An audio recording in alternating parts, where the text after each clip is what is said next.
My mother-in-law often throws my cooked food in the trash.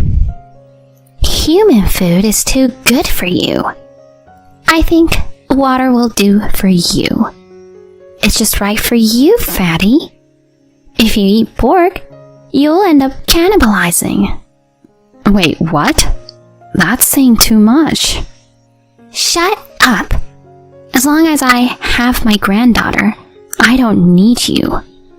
I'm the one doing the housework and raising my granddaughter, right? Don't you talk back to me. I feel sorry for my son for marrying a woman like you. You're not good looking. You're homely and useless. You're a disgrace to have in our family. Well, there's not a soul in this house who'd consider you family anyways. My grandchildren are like my daughters, so you are nothing to them. You can go about your business as you should, like a pig, eating leftovers so as not to cause any trouble. I have no human rights and treated with irrational contempt. Why? What have I done? The sadness that had been building up in my heart reached its limit, and large tears spilled from my eyes. My name is Nicole, and I am a stay-at-home mom. I have a husband and a daughter. Good morning, Mom. My daughter Madison is in 6th grade. I'm proud of her because she's bright, cheerful, and naturally makes everyone around her happy. Good morning, Madison. Today's lunch is your favorite. Omelets. Wow, I'll be looking forward to it. I love your omelets more than anything in the world. Yes, I'm glad you like it. Oh, by the way, I got a text from Dad last night. He said he'll be home in time for my summer vacation. That's great to hear. I'm looking forward to that too. Her father and my husband, Daryl, is currently overseas. He's an executive at his company, and he's extremely busy, so he only gets to come home once or twice a year. Madison and my husband don't see each other very often, since the assignment was made shortly after Madison was born. Even so, Madison is very attached to my husband, and he also cares about her a lot. Well, I'm off to school now. Have a good day. I'm sure she misses her father very much. Even so, Madison never whines about it, and always smiles, and makes me feel at ease. I am the one more worried about my husband's absence, and sometimes gets nervous about things. Seeing me like that, I think Madison is acting stout-heartedly because of her concern for me. A smart and kind husband, and a good-natured, strong-willed daughter. Thankfully, with these two people in my life, I can say that my life is smooth sailing. Except for one person, my mother-in-law. After sending Madison off, I was cleaning the room when the doorbell rang. I opened the door to find my mother-in-law, Amy, standing there smiling. Hi, Nicole. How are you today? Hello, I'm doing fine. I answered the door with a smile and gave a casual answer. My mother-in-law is a frequent visitor, and she does all the housework to the point where I have nothing to do left. I'll do the cleaning so you can sit down, Nicole. She smiles at me, but I don't miss it. Despite her kind words, I never miss the mean glint in her eyes. Before I got married, I thought that my mother-in-law was a wonderful woman. She was graceful, smart, and kind. I even admired her. But after I gave birth to Madison, I started to notice some disturbing signs. When I was confused about raising a child for the first time, and my husband's absence, she would approach me to give me advice. But then she would enter our home more and more uninhibitedly. Then she began to take care of Madison excessively. In addition to doing housework, she pushed me away to attend her open houses and acted as if she were Madison's parent.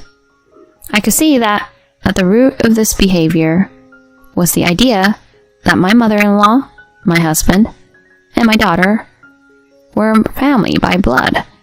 But I, her daughter-in-law, was a stranger, and she wanted to ostracize me. I could also see that she wanted to raise Madison in her own way. Hey, Nicole, I'll cook dinner here tonight so the three of us, including Madison, can eat together.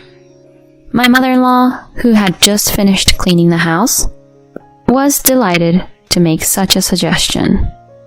No, it's okay. I'll cook. I feel bad for always making you cook.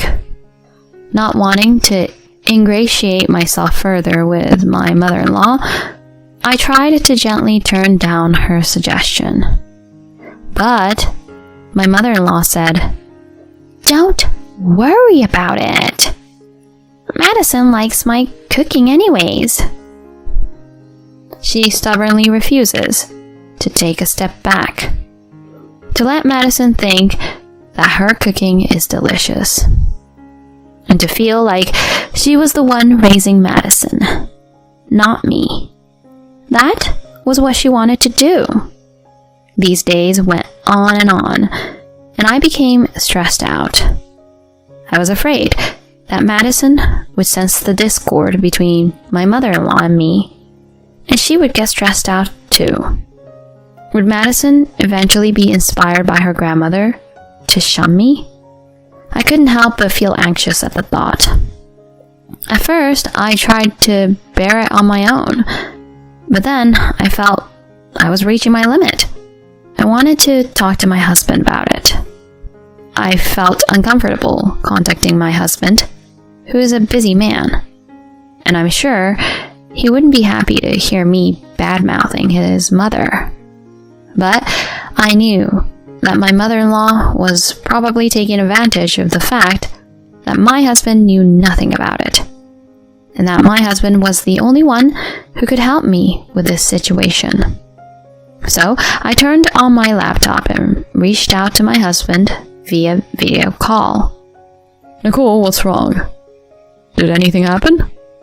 On the screen was my husband, still looking at me tenderly. I'm sorry for the sudden call. It's okay. Don't hesitate to let me know if you need any help. When I saw my husband's smile, I felt relieved, and my suppressed feelings began to overflow, and I told him everything my mother-in-law had done. My husband listened to me quietly, nodding his head. My mother was treated like that by her mother-in-law, my grandmother. I guess she thinks that you, the next generation, deserve to be treated the same way she was treated. I see. I know it must be hard for you, and I'm worried about how it's going to affect Madison. But I'll protect you guys. I feel a little better now that my husband understands what I was going through. Somewhere along the line, my mother-in-law started bringing gifts when she visited our house. "Nicole, here's some muffins I got from the store in front of the station, where there's always a long wait line." Thank you very much. I'll prepare some tea now. I have no idea what she's thinking. It's so creepy. "I've been eating a lot less lately. You can have some for me if you like." I see. Well, I'll have some if you say so. This exchange went on almost every day. She also started following me around and restraining me even more than before, asking me to watch TV together and do some baking. So I lost time for my daily walking and stretching routines. In the end, my weight increased more and more because of all the sweets and lack of exercise. And my mother-in-law's attitude changed drastically when she saw me getting fatter and fatter. One day, my mother-in-law came to our house, and as soon as she saw me, the first thing she said to me was, "Nicole, you've been gaining some weight lately, haven't you?" She looked at me coldly, as if she was looking at something dirty. Yes, I was thinking that too. I've got to go on a diet. When I replied with a friendly smile, my mother-in-law's tone of voice turned sharp and fierce. "You need to lose weight now. I can't have Daryl have a wife in that shape. Even Madison wouldn't want to have with such a sloppy mother." While I was stunned, my mother-in-law strode into the kitchen and looked at the fried rice I was making for lunch. And the next moment, she threw it into the trash. What? I didn't have time to process what had just happened. You shouldn't be eating such calorie-dense food. I stood there for a while in surprise. Then my mother-in-law's attitude escalated.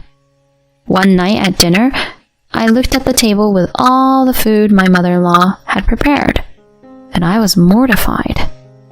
While my mother-in-law and Madison were sitting down to a sumptuous steak, I was sitting down to a bowl of yogurt. What is this about? "You're on a diet, aren't you?" my mother-in-law said mockingly. "But what are you complaining about? I'm just trying to be considerate." No, it's nothing. I'm sorry. "You're taking it too easy. You're a housewife. You don't even do your own housework. That's why you're fat." I couldn't believe my ears. It was my mother-in-law who wanted to do all the housework. "Maybe I spoiled you too much. I'll have you move around from now on." But even after that, I was not allowed to do housework, but was forced to do hard exercises, such as jogging 5 miles and doing 1,000 sit-ups every day. As I was getting drained from the hard workout, I realized my mother-in-law's terrible plan. She had deliberately made me gain weight. Now she wanted to force me to lose weight and put a strain on my body. How could she do such a cruel thing to me, no matter how much she disliked me? I felt so unbearable that I cried quietly by myself in the bathroom at night. Then, suddenly, Madison came. I didn't want to worry Madison, so I hastily wiped away my tears. "Are you being bullied by Grandma?" No, that's not it. You don't have to worry about anything. Even if I hide it, this girl who is more perceptive than most will understand." "Mom, I love you for always smiling and listening to what I have to say. I don't care if you've gained weight." "Madison." When I heard those words, I had an epiphany. I felt foolish for fearing that Madison might be influenced by her grandmother. She's already grown up enough to be able to make good decisions on her own. I had to be strong too. I am her mother. I must be strong and protect Madison. I can't let my mother-in-law keep letting me down. That was when I had an idea. A few days later, it was Madison's 12th birthday. As usual, my mother-in-law took care of the party and didn't let me do anything. Though I was worried that she would harass me again, I thought she wouldn't make it a big deal on such a big day like Madison's birthday. But I was naive. It seems that my mother-in-law is really rotten at heart. My mother-in-law's order of roast pork for 2 was for 2 people, and there was none for me. Mother, what in the world? I was so disgusted that I couldn't speak. My mother-in-law was sipping a bottle of fine wine all to herself. "I ordered delivery for my family. You're just the wife, not my family." She smiled wickedly at me. That's just going too far. My mother-in-law glared at me and put a glass of water in front of me. Shut up. The food is too good for a person like you. I think water will do for you. It's just right for you, fatty. If you eat pork, you'll end up cannibalizing. I glared back at my mother-in-law. I'm family too. I'm Madison's mother. My mother-in-law seemed to flinch a little, but then she quickly reasserted herself and yelled at me. As long as I have my granddaughter, I don't need you. I'm the one doing the housework and raising my granddaughter, right? Don't you talk back to me. At that moment, Madison, who had been silently listening to the conversation between my mother-in-law and me, started to cry. It's my fault, isn't it? You two don't get along with each other because of my birth. Madison burst into tears. Madison!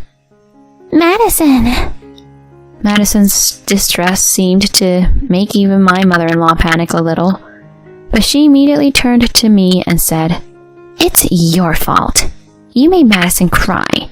How can you do this to her? And blamed me. And that's when it happened. Mom, that's enough. My husband's voice echoed through the room. Daryl? My mother-in-law looked around in panic.